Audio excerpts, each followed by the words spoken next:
됐고요. 지금까지 진행했던 거 간단하게 설명드릴게요. 제가 첫 번째 강의에서는 오리엔테이션 비슷하게 뭘 했냐면 한국 진보 정당사 당을 맛배기만 팔자 이런 당들이 있었어요. 그렇게 갖고 이제 제가 첫 시간에 오리엔테이션 비슷하게 했죠. 그래서 제가 강조했던 게 우리 이 정의당도 나름대로 족보가 있는 정당이다. 이 얘기를 하다 제가 드렸던 것 같고, 그리고 그 다음에 이 진보정당에 대해서 첫 번째 시간에 제가 노회찬 선배가 1998년도에 썼던 글을 가지고 처음에 진보정당 운동을 어떤 생각으로 어떻게 시작했는지를 갖다 제가 설명을 간단하게 드렸었어요. 오늘 책자 안 받으신 분, 책자는 다들 안 갖고 왔네. 이거 교재를 안 갖고 오는 게 안 되는데. 나 갖고 오세요.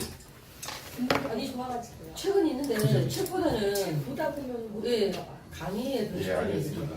강의를 잘한다는 얘기. 그렇죠. 책은 이해가 안 돼. 오늘 처음 오신 분들은 책자 받아가시면 이 자료들이 다 있으니까요. 보시면 되고요.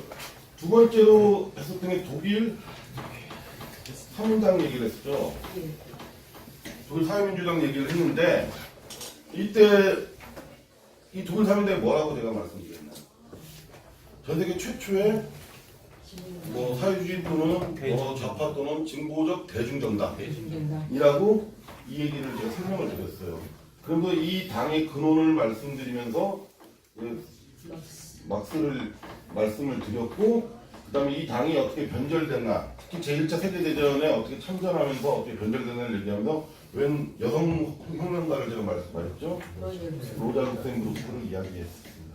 그래서 이원희 당원께서 얼마 전에 독일 갔다 오시면서 여기 가서 찍은 사진을 카톡방에 올리셨죠. 고맙습니다. 훌륭한 일입니다. 박수 한번 쳐야 됩니다. 강의 듣고 눈으로 갖고 보는 게 나름대로 의미가 있었던 것 같아요. 세 번째 저희가 뭐 했나요? 독일 사민당 다음에? 이탈리아하고 프랑스. 프랑스 사회당 공산당 얘기를 하면서 어떤 아저씨 얘기를 제가 했죠. 장소레스라고 기억하실 거예요. 그 다음에 이탈리아 얘기하면서 그람시라고 하는 혁명가 얘기를 했습니다. 이때는 뭘 얘기를 제가 강조를 했냐면 기억나시죠? 혁명과 개혁의 변증법적인 결합 뭐 이런 얘기를 제가 막 떠들었어요. 기억하시는 분도 있고 까먹은 분도 있고. 그리고 네 번째 시간에 우리가 뭘 했나요? 러시아. 러시아 사회민주 노동당을 얘기하면서 볼세비키를 얘기했죠? 그리고 웬 아저씨 말씀을 드렸죠? 레닌 아저씨를 얘기하면서 레닌이 꿈꿔왔던 게 1917년 혁명이 성공하고 22년도 총 맞아가고 28년도에 죽는데 그런 얘기 제가 드렸을 거예요. 만약에 그렇게 죽지 않고 만약에 자신이 생각했던 걸 갖다 펼치려고 끝까지 가봤다면 어땠을까? 이런 고민들이 좀 든다는 얘기를 드렸고, 이 러시아는 왜 우리가 중요하다고 제가 말씀드렸나요? 사회주의 정당 최초 혁명을 성공한 나라이기 때문에, 그리고 그 정당이기 때문에 제가 중요하다 살펴보자라고 했던 거고, 오늘 배울 게 뭐냐면 칠레 인민연합하고 그 다음에 브라질의 피티당을 얘기할 거예요. 여기서는 아엔데라고 하는 사람, 여기서는 룰라라는 사람, 가수 룰라를 딱 치면 가수 룰라가 나오는데 아닌가요? 근데 이 강의를 왜 제가 이 다섯 번째 꼭지로 할까요? 가장 네, 최근 그거 맞죠? 그것도 있고, 여기는 유럽에서 시작된 거잖아요. 물론 산업화 자체, 자본주의가 유럽에서 태동하기 시작하고 산업화가 이루어지는 과정에서 혁명이라든가 아니면은 제 사회주의 운동을 할 때 했던 얘기들 제가 말씀드렸고, 여기는 소위 칠레나 브라질이라는 그 남아메리카는 제3세계라고 우리가 옛날에 많이 얘기했잖아요. 거기서 생겨났고, 두 번째 총 들고 이거는 이제 무장혁명을 일으키는 건데, 그 뒤에 1917년도잖아요, 이게. 1917년도 혁명이. 근데 여기가 1970년대 정권을 잡고 여기는 2002년도에 정권을 잡아요. 즉 다시 말해서 이때보다 여기는 50년 뒤에 또는 뭐 여기는 뭐 한 80년 뒤에 선거를 통해서 그러니까 자본주의 고도로 발달하면서 이제 더 이상 뭐 총 들고 이 시절에 총 들고 있거나 제가 프랑스 얘기할 때 파리 꾸민 말씀드렸잖아요. 총 들고 막 사진도 제가 보여드렸잖아요. 이 시대가 아닌 이 자본주의 고도로 발달했고 더 이상 총 들고 뭐 이렇게 하는 게 아니라 선거를 통한 사회주의라든가 선거를 통한 뭔가 세상의 변화를 꿈꿨던 분들이 사실 실제 성공한 케이스예요. 성공했는데 실패도 했지. 그 이야기를 오늘 좀 해보려고 해요. 그러니까 특징이 좀 있는 거죠. 여기는 무장혁명을 통해서 집권하고 혁명을 이뤘다면 여기는 선거를 통한 길이었는데 과연 지금 실패했다라고 하는데 왜 실패했을까? 거기 우리가 얻는 교훈은 뭘까? 이 얘기를 오늘을 조금 뭐 해보려고 합니다. 오늘 계속 오면 첫 시간으로 처음 오시는 분들이 있어서 내가 일부러 지금까지 배웠던 거를 쭉 제가 설명을 드리고요. 그 카톡방에 늦게 오신 분들 카톡방에 초대하시면 그 전 자료 제가 다 올려놨는데 못 보시니까 다시 한번 주시면 좋을 것 같고 저희가 보내드린 책자에 보면 대강 뭐 요 편들 찾아보면 다 내용이 있으니까 보시면 될 것 같아요. 오늘 본격적인 칠레 얘기부터 먼저 한번 들어가 보겠습니다. 먹었는데 이거 안 됐다니? 오케이. 여기 보면 사회주의를 향한 칠레의 길 이렇게 갖고 되어 있는데 이게 사실 IND 정부가 발표한 선거 강령이라고 표현되는 것의 제목이에요. 제목. 자신들은 이 칠레라는 곳에서 선거를 통해서 집권을 하면 어떠한 걸 펴겠다라고 한 그 선거 강령의 제목이 사회주의를 향한 칠레의 길이라고 합니다. 이분이 IND 엄청난 그 군중들 속에서 연설하고 계시죠. 성공을 했지만 또 반대합니다. 굉장히 서글픈 얘기고요. 관련된 영화가 있습니다. 영화 제목을 아시는 분? 오늘 산티아고의 비가 오나. 창석이 하는 거예요. 산티아고의 비가 내리고요. 비는 내리고요. 비가 내리고. 네, 들어오세요. 저걸 내리고요. 결국에는 성공도 하고 저절도 하는데 여러분들이 있잖아요. 유튜브에서 산티아고의 비는 내리고 그 영화 찾을 수 있어요. 그리고 저한테 파일도 있어요. 보내주세요. 보내주는 게 아니라 용량이 있으니까요. USB 하나씩 들고 오시면 제가 카피해드릴게요. 네. 어쨌든 그 영화가 있고 그 인터넷에서 찾아볼 수 있는 것이 칠레 전투라고 하는 다큐멘터리가 있습니다. 4부작이 꽤 길어요. 근데 시간 날 때 이렇게 보시면 꽤 재미는 있는 그리고 좀 진짜 마음이 되게 아프고 막 그때 이제 그 피노체트가 쿠데타 일으켰을 때 사람 막 죽고 하는 거다 하거든요. 그래서 좀 마음은 아픈. 자, 이거 안 먹죠? 따라 말을 안 듣네. 오케이. 어디서 그런데? 산티. 왜 안 먹죠? 술 먹었는데. 그 사회주의를 향한 칠레의 길 이게 이제 칠레 전투라고 하는 그 다큐멘터리 영화의 포스터입니다. 혁명 전야 그래서 칠레 상황이 어땠냐. 여러분 칠레가 어떤 나라인지 기억하세요? 어떻게 생겼는지 기억하세요? 이렇게 생겼잖아요. 길게. 이렇게 돼 있으면 세계에서 제일 긴 나라 여기 있는 거. 우리가 좀 더 브라질은 여기 있는 나라. 그렇죠? 네. 이렇게 길어요. 길다 보니까 기후 변화도 되게 심하고 그래서 농업작물 중심이 아니라 여기는 여기가 이제 산맥이 있어요. 넌 산맥이라서 안데스 산맥이 있죠. 중학교 때 지리 좀 했다. 그래가지고 거기에 있는 그 대부분이 광물, 특히 구리 수출해서 이 나라를 먹고 사는 나라예요. 그리고 이제 이 남아메리카라는 데가 결국에는 1945년도 제 세계대전이 끝난 다음에 미국의 전 세계 지배 전략하에서 남아메리카를 실질적 경제적 정도, 군사적 정도를 시켜버리거든요. 그래서 미국의 그 지배가 굉장히 심하고 종속이 심했던 나라라는 됩니다. 여기에 진보정당이 생긴 거는 1917년도 사회주의 노동자당이 건설됩니다. 요 위에 있는 광산 노동자들을 중심으로 노동조합이나 노동운동이 생기기 시작했고요. 그러면서 실제 이제 사회주의 노동자당이라고 건설되는데 1922년도에 칠레 공산당이라고 이름을 바꾸죠. 근데 이제 이 정당은 어떤 영향이 있었을까요? 이 정당이 생기는 요 연도가 러시아 혁명이 성공한 해잖아요. 예. 그러니까 즉 다시 말하면 소련식 기아한테 영향을 갖다가 강하게 받아가지고 우리 뭔 생각, 우리도 혁명하자 뭐 이렇게 하고 이걸 만들었겠죠. 그러다가 이제 쿠민테른이 생기면서 공산당으로 이름을 바꾸는 거예요, 이 양반들이. 그리고 그 뒤에 1933년도에 칠레 사회당이 등장하는데 이 칠레 사회당이라는 데는 뭐냐면요, 뒤에 제가 좀 더 말씀드리겠지만 스탈린 실어 정당이에요. 그러니까 이제 아시겠죠? 1924년도에 레닌이 사망하고 나서 그 다음에 권력을 스탈린이라고 하는 여기 요제프 스탈린 그 코스 이렇게 있는 아저씨가 이제 권력을 잡거든요. 그러면서 사실은 전 세계 사회주의 운동에서 보면은 굉장히 많은 이제 해악도 많았고, 물론 이제 그 공도 있었지만 과가 굉장히 심해서 욕을 많이 먹고 있죠. 그래서 스탈린주의에 대해서 많이 비판들을 하고 있는데 어쨌든 그거 싫어.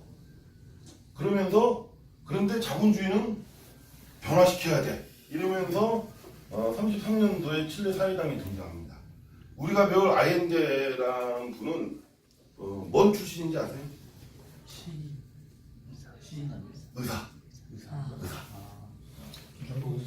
이 양반은 의사 출신이에요. 또 의사 출신 누가 있죠? 우리가 아는 사람. 체게바라. 레닌은 뭔 출신이라고 적혀있죠? 변호사. 그렇죠. 변호사. 저 사람은 머리가 너무 좋은 것 같아요. 근데 어쨌든 이 사회당이 등장할 때 그 창당 멤버로 사실 아이엔데, 젊은 아이엔데가 참여하게 됩니다. 의사 출신이죠. 근데 그 이후에는 이 공산당과 사회당이라는 정당이 끊임없이 이제 협력하고 경쟁하고 싸움도 하고 뭐 이런 같이 하게 되죠. 거의 선거는 같이 한다고 보시면 돼요. 그래서 1938년도에 사회당과 공산당이 중도 우파 정당의 급진당이라는 정당이 있어요. 인민전선 정부를 하면 요새로 따지면 뭐냐? 여기가 민주당, 민주당, 대강 정의당, 녹색당 또는 노동당 뭐 이런 거죠. 일종의. 그러니까 여기는 세가 좀 작을 거 아니에요. 그러니까 얘랑 해서 연합을 해서 이제 연립정부를 갖다가 만듭니다. 그때 이제 인민전선 정부라고, 인민전선이라는 얘기는 1930년대 계속 얘기가 나오죠. 제가 독일 했을 때도 인민전선 정부 얘기가 나왔고, 프랑스 했을 때도 인민전선 정부가 나왔고, 우리가 이번에 다루진 않지만 스페인 같은 경우도 이제 인민전선이 나오죠. 이탈리아 공부할 때 인민전선 얘기가 좀 나왔었고요. 이 유행이었어요, 일종의. 그러니까 이게 제가 지난번에 말씀드렸을 때 기억하실란가 모르겠는데, 이때는 왜 인민전선 정부를 갖다가 이 좌파들이 많이 구성했다라고 했나요? 기억하시는 분 있을 거예요. 그 털 이렇게 많은 막스 아저씨 입장에서는 혁명은 자본주의가 고도로 발전한 데서 일어나야 되고, 그 전에는 소위 얘기하면 주화가 중심이 일반 민주주의 혁명. 그래갖고 이걸 갖다가 부르주아 혁명이라고 부르는데 이게 먼저 돼야 돼요. 막스의 노선에 따르면. 그렇기 때문에 이 부르주아 혁명이 먼저 이루어지려면 이 부르주아들 중에 좀 깨끗한 정당 플러스 소위 좌파들이 같이 힘을 모아서 인민전선을 만들어갖고 소위 그때가 1930년대 창궐했던 파시즘에 맞서가지고 이렇게 공동의 정부를 만들자. 그렇게 해서 이 부르주아 민주주의가 형성이 되면 그 다음에 노동자혁명, 프롤레타리아 혁명으로 갈 거다. 이게 막스의 기본적인 2단계 혁명론이었거든요. 이거에 대해서 싫다고 한 사람은 레닌 아저씨가 의외로 싫다고 했어요. 지난번 제가 4월 태제라고 제가 말씀을 드렸는데 기억하실 거예요. 근데 이게 이제 대부분의 당시에 전 세계 좌파들은 다 이렇게 생각했어요. 재밌는 얘기 하나 해드리면 다음번에 우리가 배울 것 중에 이제 해방 전후까지의 최초의 그 진보정당 역사를 얘기할 건데 조선공산당이라고 무시무시한 정당이 있거든요. 그 정당의 내부 얘기를 다 이렇게 해요. 박헌영이라고 하는 아저씨가 되세요. 그 아저씨가 1945년도에 해방 이후에 딱 나타나고 8월 퇴자 이런 거 이렇게 하고 하거든요. 그것도 그 보면은 요 얘기 그대로 하고 있어요. 계속 나오는 얘기다라는 거죠. 그렇기 때문에 이 당시에 사회당과 공산당도 결국에는 중도 우파 정당의 급진당, 그러니까 부르주아의 남극 깨끗한 부위 정도 되겠죠. 우리딸 민주당과 이민전선 정부를 구성합니다. 그리고 그 과정에서 성과 양대 좌파 정당가 한 10% 정도의 지지를 받는 정당으로 성장을 하죠. 근데 이제 2차 세계대전 이후에 기독교 민주당이라는 게 생겨요. 그러니까 이제 급진당이 민주당 정도였다면 그걸 대체하고 급진당 힘이 점점 약해졌고 그러면서 기독교 민주당이라는 그 정당이 급성장하면서 1964년 대선에서 우파연합을 만들죠. 그러니까 사회당, 공산당 너네 가.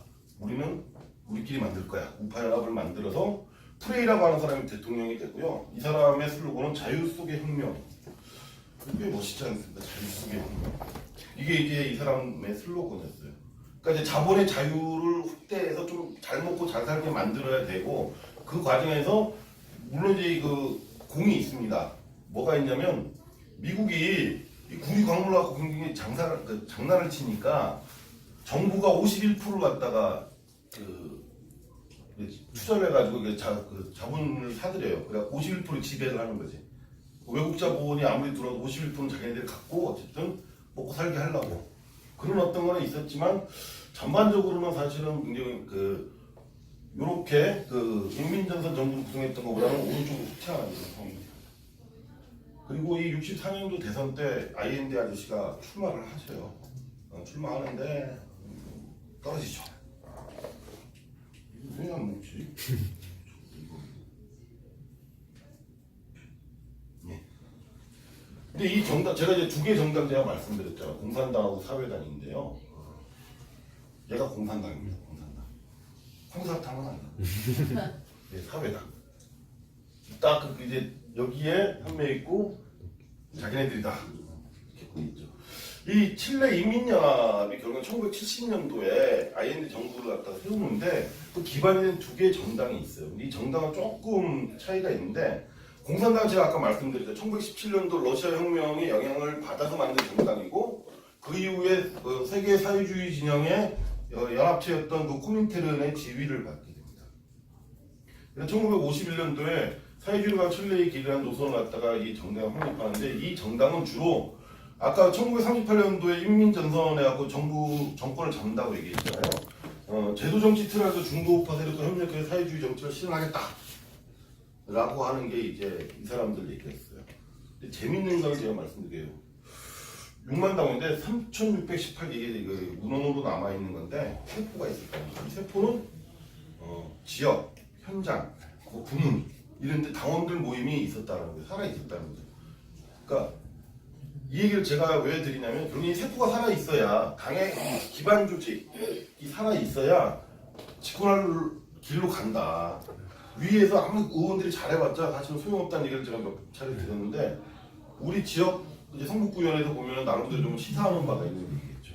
사회당 같은 경우는 아까 얘기했지만 스탈린 싫어 다 모인 거예요. 그러다 보니까 트로츠키주의자도 있고 마오주의자, 마오쩌둥 뭐 이런 사람들이 이제 있었던 거죠. 그리고 쿠바 혁명의 영향을 받습니다. 쿠바 혁명을 일으킨 사람 뭐 체게바라, 카스트로 이런 사람들이 쿠바 혁명을 일으키고 그 영향을 받아갖고 거기는 이제 총 들고 했거든요. 체게바라 아저씨가 총 들고 이렇게 하고 했잖아요. 근데 이제 그걸 보면서 혁명적 폭력은 불가피한 거 아니야? 이렇게 갖고 생각을 하는데 의외로 보면 사회당보다 공산당이 더 왼쪽일 것 같은데 의외로 여기는 사회당이 더 왼쪽입니다. 그리고 이 사람들은 그 민족 부르주아, 그러니까 이제 중도 우파와의 어떤 연합보다는 복잡성을 좀 강조하는 그런 정당인 거죠. 그러니까 이제 우리나라로 치면 대략 그 전에 보면 이제 진보 신당 정도 되는 정당이었거든요. 민주노동당 그 고민했었던 정당이고 계속 혼란 좀 있었고 진보신당은 같이 안 해 이런 게 좀 강했고 지금 정의당은 사실은 뭐 결정된 게 없죠 이에 대해서는. 근데 여기도 재밌는 거는 10만 당원이 있어서 더 많았는데 당원 중 65%가 누클레오스라고 하는 세포 핵 여기에 이제 가입돼 있었다라는 거고 이를 통해 활동을 했다라는 거죠. 그리고 그 이후에 1965년도에 무장투쟁을 주장하는 카스트로주의 활동가들 혁명좌파운동 MIR이라는 것도 결성이 됩니다. 나중에 보면 혹시 그 사진 뒤에 보여드릴 텐데 그 아옌데 아저씨가 이렇게 총 딱 메고 카스트로한테 가서 총 메고 이렇게 갖고 마지막 죽기 전 그때 같이 총 들고 마지막을 지켰던 사람들이 이 사람들이에요. 같이 총 들고 있었던 사람. 이런 식의 어쨌든 기본적인 게 있었다. 그래서 공산당 사회당이 있었는데 이들 차이를 좀 보면 알 것 같고 핵심 우리가 이제 현실에 느낄 거는 3,618개의 세포 그다음에 10만 당원 중 65%가 실제 세포에서 활동을 했던 사람들이다라는 게 사실 우리한테는 굉장히 시사점을 준다. 이 정도 돼야 토끼형처럼 집권을 한다 그 얘기인 거예요. 65%. 왜 안 먹죠 그러니까요? 이 아저씨가 동의하시는 거. 내루다. 자꾸 너 혼자 저기 자꾸 하면은 안 돼. 창석 씨? 이 내로당이다. 뭐 하나 아저씨일까요? 시인이고 노벨 문학상을 받았고요. 근데 이 사람이 누구냐면 여기도 있지만 1969년도에 인민연합을 구성하고 1970년도 대선에서 이기거든요. 아이엔데 정부가. 근데 아이엔데는 사회당 대선 후보야. 이 네루다 아저씨는 공산당 대선 후보야. 그래서 어떻게 됐을까요? 둘이서 만나서 단판을 집니다. 그리고 네루다가 아이엔데를 지지 선언하면서 후보 사퇴를 하죠. 그래서 후보 단일화를 하게 돼요.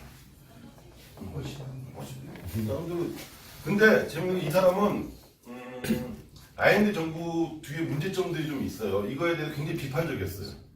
근데 피노체트가 쿠데타를 일으켜 아이엔데를 몰아내니까 거기에 대해서 강하게 반발했고 왜냐면 반발할 수 있는 이 사람이 노벨 문학상을 받았던 사람 1973년도에 그러니까 나름대로 좀 전세계적으로 알려진 사람이에요 이 양반이. 이 사람 관련된 영화들도 좀 있습니다. 검색해보면 유튜브 검색해보면 쭉 나오는데요. 열이 받아가지고 강력한 항해 글을 쓰는데 죽어요. 암살설이 있죠. 암살설이. 근데 어쨌든 이 네루다 아이엔데 사진보다 네루다 아저씨 사진을 낸 거는 대승적 관점에 사실은 그 후보 사퇴를 하고 후보 단일화를 이루죠. 그래서 그 전에 사회당은 제가 사회당에서 왼쪽 얘기라고 그랬잖아요. 노동계급 정당 중심의 공동전당, 노동자 전선을 주장하고요. 요새 말로 따지면 정의당에서 저기 노동당이나 뭐 어떤 당까지를 다 이렇게 좌파들끼리 우리 모여 그래서 한번 갖다 박자 뭐 이런 얘기고요. 공산당은 아니야 얘네들 말고 여기 대강 뭐 민주당하고 같이 해야 되는 거 아니야? 근데 민주당하고 같이 하자라는 것도 의미가 있었던 게 왜 의미가 있냐면 공산당과 사회당이 세가 셌어요. 세력이 있으니까. 그 전에 1964년도에 그 아이엔데가 나가고 한 40% 이렇게 하고 투표하니까 힘이 있는 거지 좌파들 힘이. 그러니까 얘네들과 포함해서 가자 이런 이야기들을 했던 거죠. 그리고 근데 기독교 민주당 애들은 싫은 거야. 왜 우리가 좌파랑 해야 돼? 근데 기독교 민주당 애들니까 지금부터 민주당 내에도 아니야 우리 좌파랑 해야지 저기 자꾸 새누리당하고 하면 안 돼 뭐 이런 친구들이 있었던 거죠. 이 사람들이 나옵니다. 그 인민통일운동이라고 MAPU를 건설하게 되죠. 그렇게 해서 급진당 지금은 찌그러졌어요. 옛날에는 민주당처럼 컸는데 찌그러져 있는 급진당 그리고 공산당, 사회당, MAPU 그다음에 CUT라는 건 이제 여기로 따면 민주노총이죠. 민주노총. 여기가 다 결합을 해가지고 인민연합을 구성합니다. 근데 이제 여기 이제 극진당이나 이런 분들이 좀 오른쪽에 있을 거 아니에요. 근데 실제 주도권은 이 세력들이 꽉 잡고 있었다라는 거죠. 주도성을 갖고 있었다. 그래서 공산당 대선 후보, 네루다하고 사회당 대선 후보 아이엔데 사이에 단일화가 이루어져서 아이엔데로 인민연합 대선 후보. 그렇죠. 근데 재밌는 거는 우리나라랑 정치 체제가 좀 달라요. 우리나라는 정당 후보가 출마하게 돼 있잖아요. 그러니까 선거 때 인민연합 이런 거 못 만들어요. 우리나라는 법률적으로. 정당을 등록한 데서 후보를 내가 무소속으로 나가야 돼. 근데 여기는 그렇지 않은 거죠. 약간 이제 정치 체제나 선거법 자체가 우리랑 다른 거죠. 예. 근데 그렇게 해도 결국에는 인민연합. 근데 이게 참 재밌는 건 뭐냐면 36.3%. 근데 그 전 선거보다 더 표는 줄어들었어요. 그런데 이 국민당이라는 데가 뭐냐면 우리 따지면 998, 998. 자한당 플러스 애국당 정도. 여기가 뭐라고? 민주당. 얘네들은 전통적 우파 연합을 했던 데인데 후보가 단일화가 안 됐어. 여기는 우파 단일 후보가 안 나왔어. 그래서 그 정도 표가 줄어들면서도 사실 IND 정부가 이길 수 있었다. 어느 정부가 생각이 나십니까? 장님. DJ가 대통령 될 때 이인재가 나와갖고 결국에는 이해창하고 이인재가 다 표가 날라먹어갖고 당선됐잖아요. 그런 거 비슷했던 겁니다. 사실. 우파표가 양분되면서 승리할 수 있어. 그러니까 결국은 뭘까요? 정권은 잡았는데 다수파 정권이 아니고 불안한 거. 그러니까 이제 얘네들이 얼마나 이 정부를 좌파 정부를 갖고 흔들었겠냐.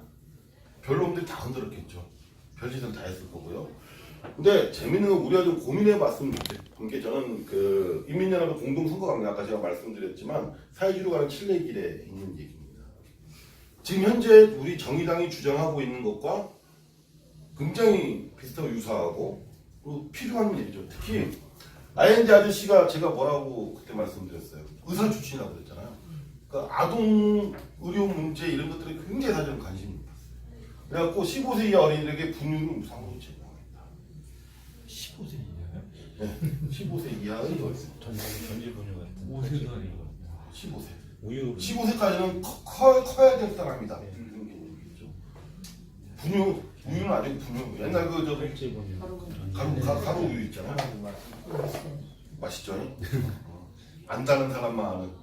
이 맛을 아는 사람은 지금 45세 이상은 돼야 이 맛을 안다는 그 나이가. 거기서 그게 이제 근데 어쨌든 이게 첫 번째. 그리고 주요 대기업에 대한 소유. 그러니까 대기업이 민간인을 갖다가 국유화 또는 사회화 시키겠다라고 얘기해요. 왜냐면 여기 대기업들은 굉장히 사실은 부패와 모든 것이 점철되어 있는 집단들이니까 이게 제대로 가기 위해서 사회화 시켜야 된다라고 사회화 강령을 주장합니다. 거기에 이걸 사회화 시키면은 누가 운영할 거냐? 노동자 경영 참가를 위해서는 거고 여기가 이 긴 나라에서 농지들인데 농지가 대부분 대농장 소유로 되어 있었던 거죠. 그래서 농지 개혁을 하겠다. 그리고 특히 이 나라 국부의 한 60%를 차지하는 구리광산을 국유하겠다. 이게 이제 공약이었고요. 우리로 따지면 요새로 따지면 삼성 뭐 여러분들 다 아시죠? 삼성의 이건희 일가가 가지고 있는 지분이 불과 몇 프로 안 됩니다. 사실은 누가 제일 많이 갖고 있냐면요. 외국 자본도 많이 갖고 있지만 국민연금이 제일 많이 갖고 있어요.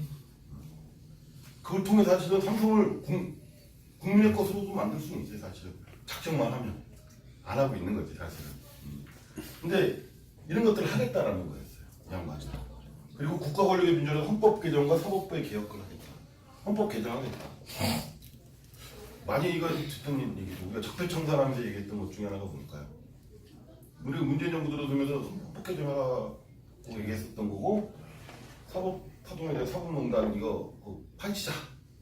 참 힘들게 지금 가고 있는데 어떻게 될지는 좀 앞으로 더 봐야 되겠지만 이런 것들이 사실은 보면 1970년의 선거강령에 현재 지금으로 따지면 한 50년 전 얘기잖아요. 50년 전에 저기 남아메리카의 칠레라고 하는 그 나라에서 우리가 하는 비슷한 얘기를 하고 있었다는 거예요.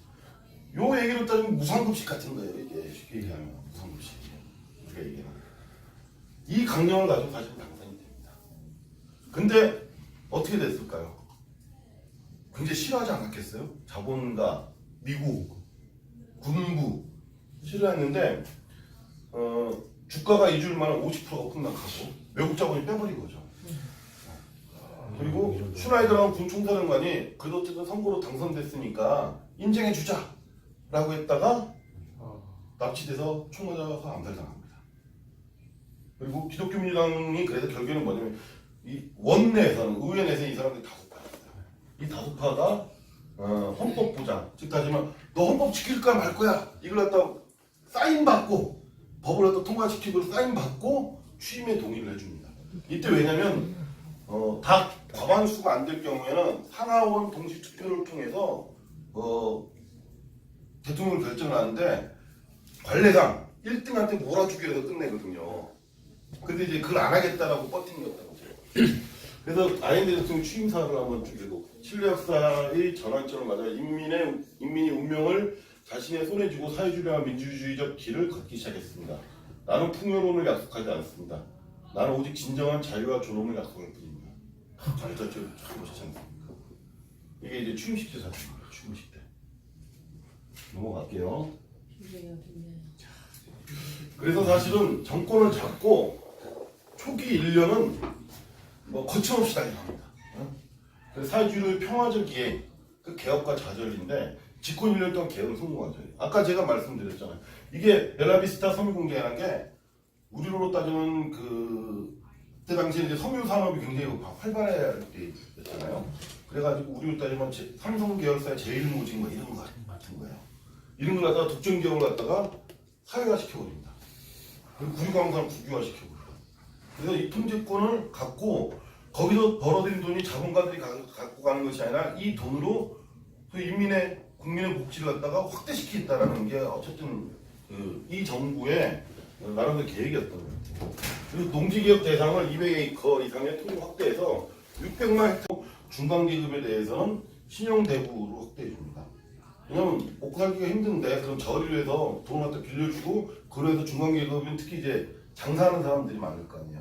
그 사람들을 살리기 위해서 이런 것들을 하죠. 아까 말씀드렸지만 아동에 대한 우유를 무상 공급하고 의료 시설 확충 및 복지를 증대시킵니다. 1년 동안 경제 성장률이 8.5% 굉장히 큰 거예요. 사실. 상당히 큰 거고요. 인플레이션이 24.9%에서 22.1%로 하락하고 실업률도 3.8%대로 하락합니다. 경제 자체가 좋아졌다는 거죠. 이런 그 적극적인 개혁 조치를 통해서 1년 동안. 그래서 그 결과 1971년 4월, 그러니까 아이드 정권 들어서 1년 만에 치러진 우리 때는 이제 지방선거예요. 거기서 인민연합이 50.9%로 이제 압승을 하게 됩니다. 그 전에 36%였는데 50%로 압승을 하게 된 거죠. 그래서 나름대로 이 개혁 자체가 나름대로 잘 가고 있었습니다. 그런데 문제는 이제 이게 잘 갔으면 제가 자제라는 얘기를 안 했겠죠. 미국 입장에서는 칠레 하나를 뺏긴다는 게 안 그래도 쿠바를 뺏긴 상태에서 자기 집 아랬잖아요. 여기서 이쪽이 좌파 중심을 갖고 변화된다는 게 특히 남아메리카 전체가 변화될 가능성에 대해서 굉장히 그렇게 되면 자기의 전 세계 지배력이 약해지는 거거든요. 그러니까 미국 입장에서 신경을 쓸 수밖에 없었던 거예요. 그래서 경제 공세를 하는데 어떻게 하냐? 구리가 아까 60%라고 했잖아요. 구리를 갖다가 투명 전 구리 가격을 하락시켜. 웃긴 놈들이지. 구리 가격이 전 세계 가격이 하락되면 칠레 경제는 어떻게 될까요? 휘청하는 거지 그냥. 그러니까 돈이 100원이 들어와야 되는데 열심히 팔았는데 60원밖에 안 들어오는 거야. 이걸 풀어봤자 이거는 결국에 더 못 먹고 못 살겠다고 국민들이 좀 난리칠 수밖에 없는 건 아니겠어요? 무역 수지가 약화된 게 이렇게 되는 거죠. 그리고 이 미국의 정보요원들이 이제 슬슬 나타나고 CIA가 야당도 만나서 야 갔다 와 이런 얘기를 좀 하고 군부 만나서 야 너네가 좀 나서야 되지 않아? 이런 얘기를 계속 꼬시기 시작한 거죠. 결국에는 그렇게 해서 1972년도에 5만 명의 트럭 운동업자들이 파업을 합니다. 근데 이 파업을 보통 우리가 노동자들이 파업하면 좋은 거 아니야 이렇게 생각을 할지 모르겠지만 이건 자본 파업이에요. 자본 파업. 이게 나라가 길잖아요. 이 나라가 기니까 운송이 없으면 여기서 여기까지 뭘 갖다 주지도 못하고 아무것도 안 되는 나라예요. 여기가 이게 굉장히 큰데 이들을 CIA가 조종을 해서 파업을 하게 됩니다. 그게 어떻게 될까요? 국가 산업이 중지가 되겠지. 그리고 여기 이제 각종 자본가들과 중간 계층들이 이 파업에 동참합니다. 실제 상가들이 문을 닫아버려요. 그리고 자본가들이 회사 사정이 안 나와. 회사에 나 일 안 해 이러고. 그러니까 이제 경제적으로 난리가 나겠죠. 그러다 보니까 이 우파 기득권 세력이 개혁을 계속 끊임없이 저지하게 됩니다. 국민당과 기독교 민주당이 장악한 의회에서 번번이 정부의 개혁 입법을 부결시킨 거죠. 뭘 좀 하자면 계속 부결시키는 거야. 두 번째는 더하면 사법부. 얘네들이 문제예요. 얘네들이. A라는 기업을 전체적으로 해갖고 국유화를 시켰어요. 사유화를 시켰어. 그랬는데 그럼 원래 이거 갖고 있던 놈이 어떻게 됐어요? 나한테 돌려주셔야하고 계속 재판을 걸 거 아니에요. 소송을. 그럼 개편만 계속 들어준 거야.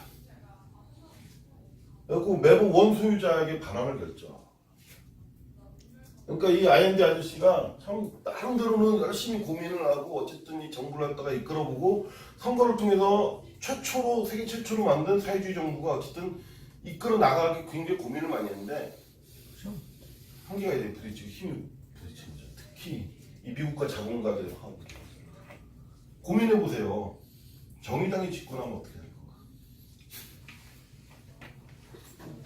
그냥 고민해 보죠. 미국은 X 너무 말고 미국이 가만히 있겠느냐? 이 동북아의 전략 대안하고 남한이 나름의 지들 생각 요청인데 이거 좌파한테 뺏겨? 이럴 수 있겠죠. 자본가들이 실제 자본 파업 저는 일으킬 수 있다고 생각합니다. 그 상황이 왔을 때 우리가 만든 정부를 어떻게 지킬 거냐? 이들은 지키려고 했는데 실패를 했지만 우리는 어떻게 지킬 거냐? 군부? 이제 쿠데타가 안 일어난다고 하니 이미 쿠데타를 하려고 했었잖아요. 걔네들 계엄령 선포하려고 박근혜 말기에 작전까지 다 짜놨었잖아요. 그래서 또 우리 어떻게 할 거냐? 총 쏘는데 강화문에 촛불 들고 갈 거냐 말 거냐? 제가 지난번에 한번 말씀드렸는데 뭐 그런 고민들을 사실 우리 해봐야죠. 그럼 결국에서는 뭐냐? 우리가 집권했을 때 우리가 정말 바닥에서부터 아래로부터 힘이 있다면 싸워서 이겨낼 수 있을 거고 힘이 없고 우리가 촘촘하게 준비되지 못한다면 똑같은 결과가 나올 수 있다. 그런 상상을 나는 좀 해봤으면 좋겠어요. 그 다음 보면 근데 문제는 이 좌파들 내에서도 계속 이견이 있습니다. 뭐냐면 이게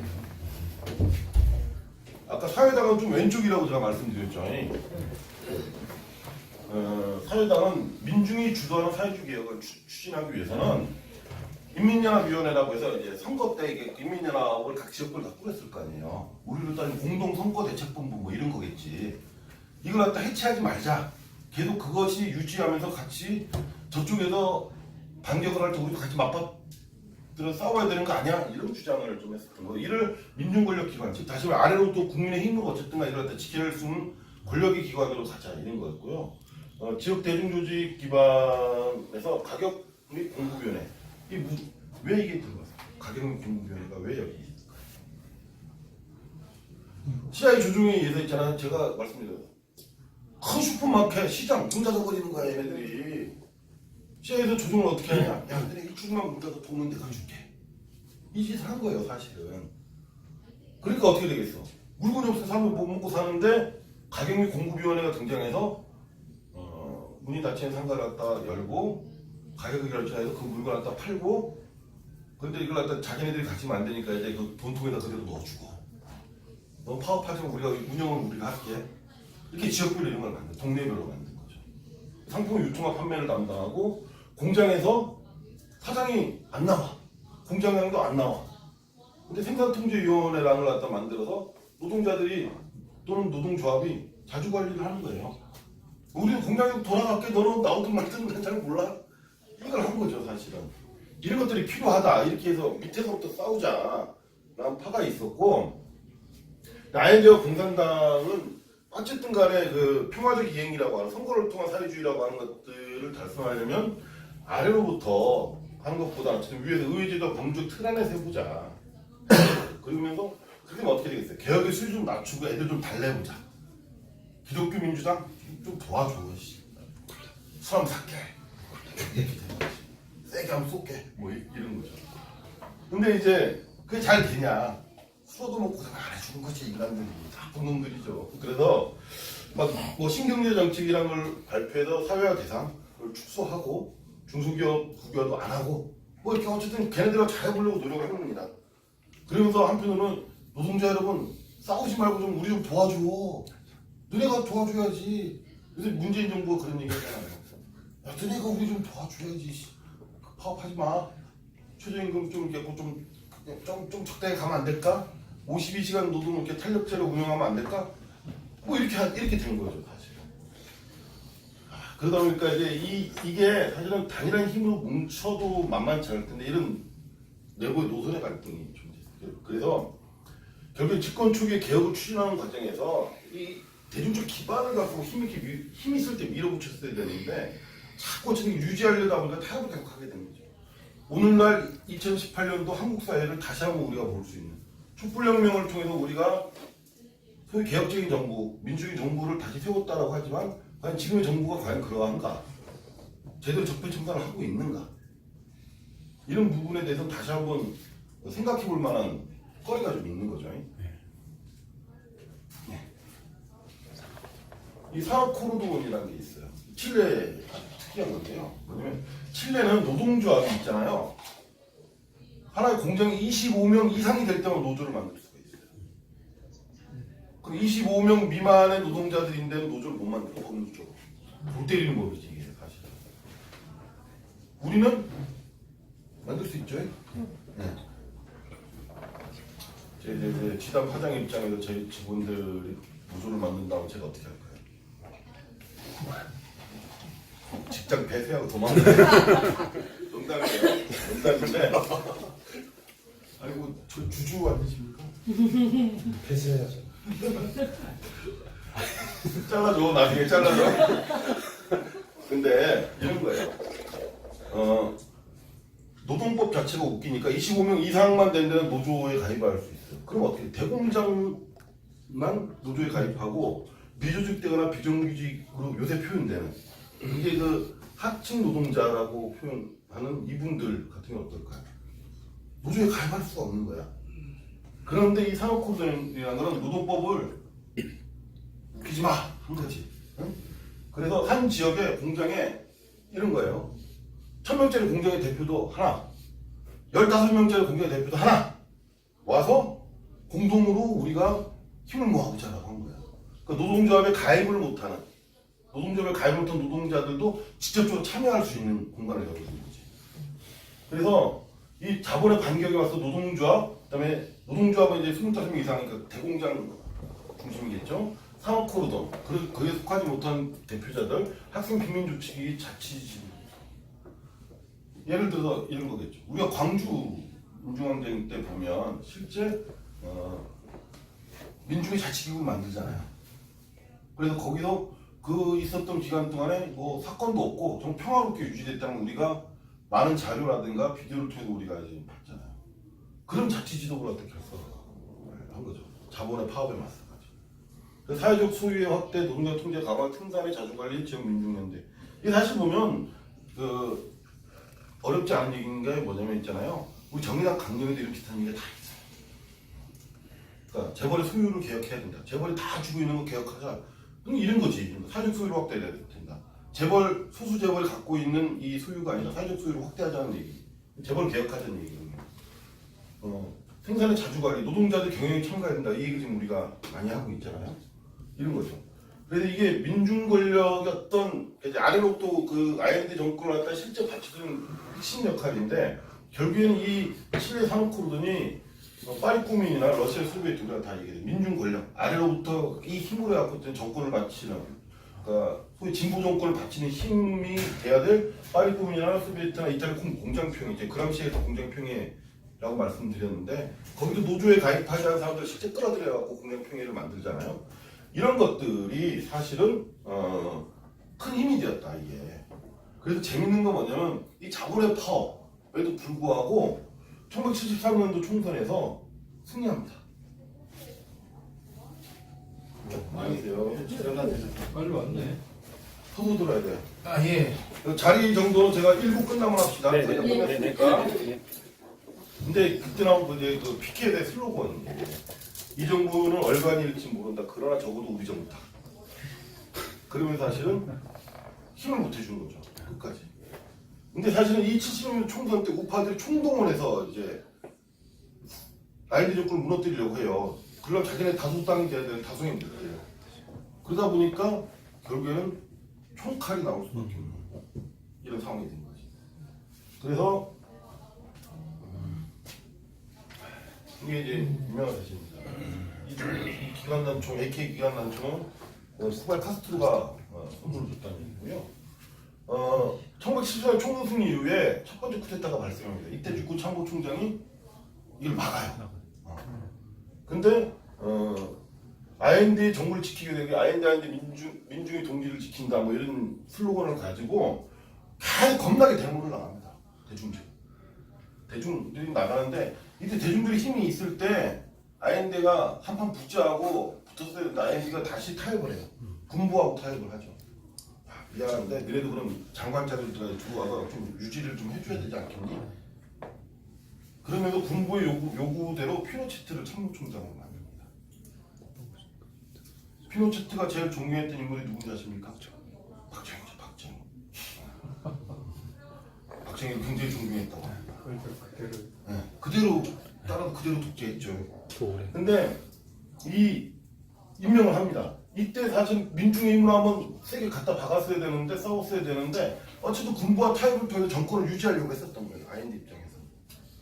그리고 정부 재심은 국민투표로 돌파하려고 했는데 국민투표로 하면 지난번 총선 결과도 봤지만 지들이 이기기가 힘들거든. 그러니까 어떻게 합니까? 바로 그냥 총 들고 땡볕 몰고 간 거죠. 그래서 미국을 지원받은 피노체트가 9월 11일 날 1973년 9월 11일 날 쿠데타를 이렇게 대통령궁 갔다가 둘러쌉니다. 그 폭격하기 전에 이야기하죠. 어이 비행기 태워줄 테니까 망명해라. 근데 IND 대답은 싫어. 그렇죠, 싫어. 내 생각에는 뭐 이런 거 하지 않을까 이런 생각이 드는데 근데 어쨌든 난 결사항대로 싸우겠다 라고 하고 자살인지 아니면 실제 총격전에서의 사살인지는 다 썰이 분분합니다. 어쨌든 죽은 거지. 끝까지 대통령궁이 파괴될 때까지 폭탄을 거기다 막 떨어뜨리거든요. 끝까지 싸우다가 결국에는 총을 폼으로 들고 있지 않았을 때는 총을 쏘면서 어쨌든 마지막까지 저항하려고 하셨겠죠. 죽다 이제 죽게 됩니다. 가운데 분이시죠? 왼쪽에 작으신 분. 이 양반들은 다 이제 그 아까 얘기했던 그 무장혁명을 주장했던 분들이 마지막에 이들은 그 인민연합 정부에 참여하지 않습니다. 근데 마지막 그러고 우리의 대통령이기 때문에 우리가 지키겠다고 총 들고 들어갑니다. 마지막. 그래서 마지막을 같이 하죠. 그 이후에 피노체트가 10만 명을 학살하거나 실종됐다는 것은 죽여고 파묻은 거지. 안 됐으면 얼마나 큰 거냐 파묻은 거야. 그러니까 사실은 굉장히 역사적인 아픔이죠. 전 세계 최초로 좌파 또는 사회주의 세력이 선거를 통해서 평화적으로 한번 자본주의를 넘어서는 어떤 또 다른 세상으로 가보겠다라고 실험을 한 거죠. 사실은 IND가 결정을 갖다가 조금만 다르게 했다면이라고 하는, 물론 역사에 있어서는 이슈라는 건 없습니다만 이런 고민들이 굉장히 얘기가 많이 나옵니다. 하지만 그럼에도 불구하고 민중은 패배하지 않았다. 민중의 대통령은 항복하지 않았다. 이게 이제 이들이 부르는, 우리로 따지면 이물레는 부르듯이 부르는 노래에 나오는 가사예요. 그래서 이게 대통령을 항복하죠. 9월 11일 날. 이게 마지막, 그러니까 모든 방송국을 다 걔네들이 쿠데타 할 때 처음에 시작은 박정희도 똑같이 했잖아요. 전두환도 똑같이. 뭐부터 한다? 방송국부터 일단 장악하고 시작을 하는데, 마지막 국영 라디오 방송 채널이 살아있어갖고 총 들고 딱 싸우기 전에 이거를 누가 한번 읽어보실래요? 눈에 잘 보이시는 분. 지금이 분명 여러분께 연설할 수 있는 마지막 기회일 것입니다. 이 역사적 갈림길에서 저는 인민의 충성에 제 생명으로 답하겠습니다. 그리고 저는 여러분께 말하겠습니다. 우리가 수만 칠레인들의 소중한 양심에 심어놓은 씨앗들은 일격에 베어 쓰러뜨릴 수 있는 것이 아님을 확신한다고. 이 나라의 노동자 여러분, 저는 칠레와 그 운명을 믿습니다. 반역자들이 우리에게 강요하려는 이 암울하고 가혹한 순간을 딛고 일어서 또 다른 사람들이 전진할 것입니다. 이것을 잊지 마십시오. 자유로운 인간이 활보할 더 나은 사회를 향한 크나큰 길을 열어젖힐 일이 얼마 남지 않았다는 것을 진례 만세, 인민 만세, 노동자 만세 이것이 저의 마지막 말입니다. 저는 제 희생이 헛되지 않으리라는 것을 확신합니다. 결국에는 제가 대역 죄인과 비겁자 그리고 그 반역자를 심판할 교훈이 될 것임을 확신합니다. 사실 지금 봐도 굉장히 감동적인 연설이죠. 마음에 뭐 오나요 막? 근데 그럼에도 불구하고 참 훌륭한 자기 역할을 했음에도 불구하고 우리가 여기서 이제 교훈을 좀 봤으면 좋겠어요. 왜 실패했나? 결국 단결된 민중은 결코 패배하지 않는다라고 이들은 얘기를 했는데 그걸 잘했는가에 대해서는 우리 왜냐면 이 정부가 그만큼 역사적으로 굉장히 의미 있는 정부였기 때문에 우리는 평가를 또 냉정하고 냉혹하게 좀 해봐야 되겠죠. 그리고 그 평가를 1918년 오늘의 현실에서 우리 또 어떻게 바라봐야 되는지 이야기를 해야 될 것 같아요. 그러니까 주변부 자본주의라고 소위 미국이나 영국 중심의 처음에 그 자본주의 선진국이 아닌 그 주변에 있는 자본주의 국가죠. 사실 남한도 사실은 뭐 지금의 OECD 가입국이네 뭐 이렇게 얘기하지만 과거 주변부 자본주의라는 이름을 가진 자본주의가 성장했던 나라인데요. 거기서 사회주의 또는 공산주의가 아니라 삼인주의적인 개혁 자체가 얼마나 사실은 힘든 건지를 정말 여실히 보여주는 거예요. 그렇다고 우리가 패배적으로 생각할 필요는 없는데 그만큼 준비되고 그만큼 힘을 가지고 혁명이라는 걸 갖다가 혁명을 가지 않으면 실제 정권을 잡을 수 있을지 몰라도 그걸 유지하는 건 더 힘들다라는 것 같아요. 지금 누가 총 들고 어디 가서 갈 수 없는 상황이라면 결국 오늘의 대한민국도 결국에는 정의당이든 진보든 좌파든이 그 언제든 간에 집권을 해서 권력에 들어간다고 했을 때 우리는 과연 그걸 갖다가 어떻게 유지할 것인가에 대해서 철저한 준비, 계획이 없이는 안 된다는 거지.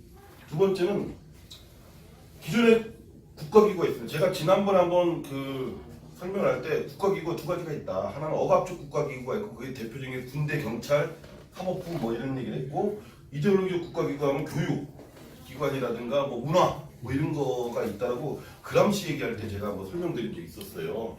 근데 이제 제가 이데올로기적 국가기구가 아니더라도 이 소위 억압적 국가기구라고 대표적인 자본주의를 유지하는 경찰, 군대, 이 사법부라고 하는 것들에 대해서 우리가 정권을 잡아내면 어떻게 개혁할 것인가가 상당히 중요한 문제입니다. 왜? 군부를 갖다 실제 장악을 제대로 못했기 때문에 결국에는 군사 쿠데타가 일어날 수 있는 빌미를 줬던 거고. 두 번째 사법부 지금 그 사법농단 때문에 뭐 말이 많지 않습니까? 걔네들이 그 대법원장 사법권을 가지고 온갖 재판에 대해서 걔 난리를 친 거잖아. 근데 우리가 정권을 잡는데 그러지 말라는 법이 있나요? 그럼 얘네들을 어떻게 통제할 거냐? 그때 어떤 힘으로 얘네들과 싸울 거냐? 근데 사실 이 문제 굉장히 크다고 보죠. 지금 사실 사법농단에 대한 양승태에 대해서 마지막 구속시켜갖고 그놈을 갖다가 10년, 10년을 살리지 않으면 앞으로 그 일은 반복될 거고 반복되게 되면 결국 정의당은 정권을 잡아도 실제 그 정권을 가지고 유지할 수 있는 기본 틀이 되겠느냐? 이런 고민이 사실 된다는 거죠. 세 번째는 아까 제가 그런 얘기 드렸어요. 우리가 정권을 잡아도 예를 들어 심상정 대표가 대통령이 됐어. 근데 의회 우선 소수야 우리가. 그러면 의회 내에서만 싸울 수 있나? 많은 사람들이 동네에서 사람들 끌고 모아갖고 국회 앞으로 갖고 야 이거 법률 왜 통과 안 시키려고 막 넘어가고 제가 옛날에 넘는 거 잘했는데 지금은 이렇게 해서 못 넘지만 뭐 해야 될 거 아니에요, 그죠? 그러면 준비가 되는 아래로부터 지역이든 산업별이든 부문이든 간에 이걸 할 수 있는 아래로부터 민중권력기관을 형성하고 그 힘을 가질 수 있는 게 준비돼야 될 거 아니에요. 그 준비 누가 할 거냐? 지역에는? 응? 당원들이 하는 거고 예를 들어 성북구위원회가 성북에서는 그걸 책임지는 사람이야. 사실은. 그래도 평상시에 우리가 활동을 하면서 성북정의당이 있고 그 주변에 노동조합도 있고 협동조합도 있고 뭐 진보적인 시민단체도 있고 이런 사람들을 계속 같이 끌어모아서 같이 밥도 먹고 술도 먹고 데모도 하고 행사도 하고 이렇게 해서 계속 이게 힘을 키워놔야 그게 가능한 거지. 그때 가서 제가 저기 여의도 앞에 돌 던지러 갈 때 같이 가실래요? 안 가거든. 평상시에 잘 열심히 그걸 아래로부터 형성해야 된다라는 거죠. 그리고 이제 노동개혁과 중앙개혁 사이 동맹을 어떻게 할 거냐. 좌파가 잡았어요. 정당이 잡았어. 근데 다수파는 민주당이야. 걔네들하고 어떻게 할 거냐. 고민스러운 거죠. 주고받기를 할 거냐. 아니 아래로부터 힘으로부터 하면 걔네들한테 압박해서 싸워볼 거냐. 근데 이거 사실 저도 잘 모르겠어요. 뭐가 맞다고 그러다 2018년 한국적인 특수 상황이 좀 존재할 거고 정세의 변화에서 우리가 어떻게 해야 될지 고민해 봐야 되겠죠. 예를 들어서 2006년 대선이었네? 2016년 대선? 17년 대선이지. 그 대선 때는 심상정 대표가 출마를 해도 사람들이 볼 때는 뭐라고 안 했어. 그죠? 왜? 문재인 대도 그냥 가만히 있어도 되니까. 근데 몇 년 뒤에 이제 또 거기서 뭐 누가 홍길동이 나오고 우리 심상정 나오고 하는데 야 이제 쟤네한테 안 될 것 같은데 이러면 우리한테 또 뭐라고 하겠어요? 단일화. 또 그만두라고 할 거 아니에요. 근데 그러면 우리는 그들과 관계를 어떻게 설정하고 어떻게 밀고 나갈 거냐, 우리 힘을 어떻게 키워 나갈 거냐. 이게 우리가 여기서 고민하고 배워야 되는 입장이에요. 그럼 마지막으로 사실 이 미국의 문제는 어떻게 뚫어야 될까요? 요새로 따지면 소위 국제연대, 뭐 이런 거 국제연대. 응? 이때는 뭐냐면 사회주의 진영이 있었어요. 진영이 살아있을 때요. 소련도 살아있고 중국도 있고 뭐 어쨌든 좀 있었어. 동유럽의 사회주의가 좀 멸망한 전이니까. 그럼 걔네들의 힘도 좀 이렇게 모아서 뭐 국제기구도 좀 만들고 그래야 되는데 아이엔디 아저씨가 소련을 너무 싫어한 거야. 나 쟤네랑 죽어도 안 해. 그러면서 이렇게 갖고 좀 이렇게 갖고 이 낭만파들하고만 친한 거야. 체계봐라. 이제 저 탱크를 가져와야 되는데 이게 저 소총 하나 들고 있으니까. 근데 어쨌든 우스갯소리일 수도 있지만 요새로 따지면 전 세계 민중들의 국제 연대라고 하는 것들 우리 한국 사회 진보들이 얼마나 평상시에 열심히 해야 되는가가 이런 데서 좀 드러난다고 생각해요. 외국 사람 그래도 요새 보면 그 난민 갖고 그러면 안 돼요, 그죠? 그리고 우리도 외국의 노동자들 싸움이나 외국의 그 환경 싸움이나 이런 거 있을 때 우리도 적극 지원해줘야 돼요, 연대하고. 난 정의당도 약해요. 정의당 현재 국제연대 파트가 없어요. 만들어야죠. 만들어서 이게 순간에는 이게 표시 안 나더라도 어쨌든 10년, 20년 계속 사업을 해. 나중에 우리가 언젠가 집권할 때 힘이 되게 돌아올 수 있게 만들어야 돼요. 그런 것들이 필요하다는 거지. 어쨌든 이게 뭐 다는 아니겠습니다만 제가 생각할 때 이런 것들이 오늘의 현실에서 우리가 이 아이엔드 정부를 공부하고 이야기를 하면서 우리가 실제 고민해야 될 바들이 아니냐. 그랬을 때 우리가 앞으로 정의당이나 정의당 당원들이 어떻게 활동해야 할지에 대해서 좀 더 고민해 볼 필요가 있겠다 싶고요. 예, 딱 해서 잠시 쉬고 화장실 갔다 오시고 술 먹고